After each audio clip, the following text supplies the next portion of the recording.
कल मेरे फादर ने मुझसे कहा कि अब सर्दियाँ आ गई हैं और मैंने एस्पिरिन लेनी शुरू कर दी है क्योंकि सर्दियों में ब्लड क्लॉट्स बढ़ने ज़्यादा हो जाते हैं।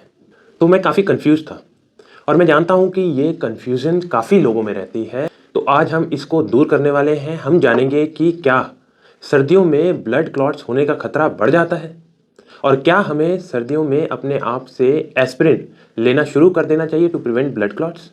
तो सर्दियों में हमारा बॉडी टेम्परेचर मेंटेन करने के लिए हमारी ब्लड वेसल्स सिकुड़ जाती हैं, इसे वेसो कंस्ट्रिक्शन कहते हैं।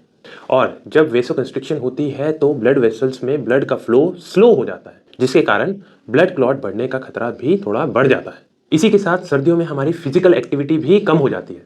हम चलना कम कर देते हैं, एक्सरसाइज करना कम कर देते हैं, बैठते ज़्यादा देर तक हैं, जिसके कारण वीनस स्टेसिस होता है, यानी नसों में खून ज़्यादा देर तक ठहराव उसमें बना रहता है।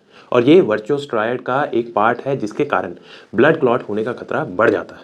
तीसरा, सर्दियों में इन्फेक्शंस भी ज़्यादा होते हैं। वायरल इन्फेक्शंस जैसे फ्लू, इन्फ्लुएंजा, कोविड, ये सब इन्फेक्शन भी बॉडी का इन्फ्लेमेटरी रिस्पॉन्स बढ़ाते हैं और फर्दर बॉडी के platelets, aggravating factors, clotting factors को प्रमोट करते हैं, जिसके कारण ब्लड में क्लॉट्स होने का खतरा बढ़ जाता है। चौथा, डिहाइड्रेशन के कारण भी ब्लड क्लॉट ज़्यादा बन सकते हैं। सर्दियों में हमारा वाटर इनटेक ऑटोमेटिकली कम हो जाता है क्योंकि प्यास कम लगती है, हमारी बॉडी डिहाइड्रेटेड रहती है।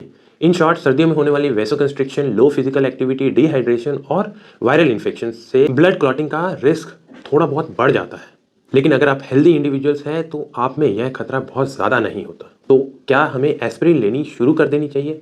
साइंटिफिक स्टडी के अनुसार इसका आंसर नहीं है, क्योंकि एस्पिरिन लेने से कई बार इंटरनल ब्लीडिंग जैसे कि स्ट्रोक, ब्रेन में हेमरेज, स्टमक के अल्सर्स बन सकते हैं, स्टमक में ब्लीडिंग हो सकती है। इंटरनल ब्लीडिंग होने के खतरे बढ़ जाते हैं जो कि कई बार लाइफ थ्रेटनिंग हो सकते हैं। तो ऐसे में अमेरिकन हार्ट एसोसिएशन और यूरोपियन गाइडलाइंस ये रिकमेंड नहीं करती कि आपको अपने आप से एस्पिरिन लेनी चाहिए। ये उन्हीं लोगों के लिए फ़ायदेमंद है जिनको हार्ट अटैक आ चुका है, स्ट्रोक हो चुका है, कार्डियक स्टेंट पड़ा हुआ है या फिर हार्ट रिलेटेड कोई रिस्क फैक्टर्स है।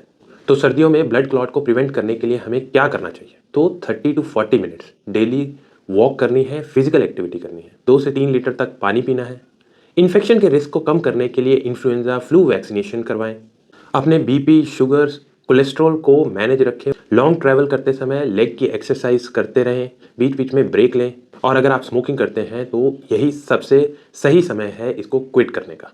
तो दोस्तों, विंटर्स में ब्लड क्लॉट होने का खतरा थोड़ा सा बढ़ता ज़रूर है, लेकिन अगर आप अपने आप से एस्पिरिन लेना शुरू कर देते हैं तो यह गलत भी है और डेंजरस भी हो सकता है। अपने डॉक्टर की सलाह लें और एक हेल्दी लाइफस्टाइल मेंटेन करने से इस रिस्क को कम किया जा सकता है।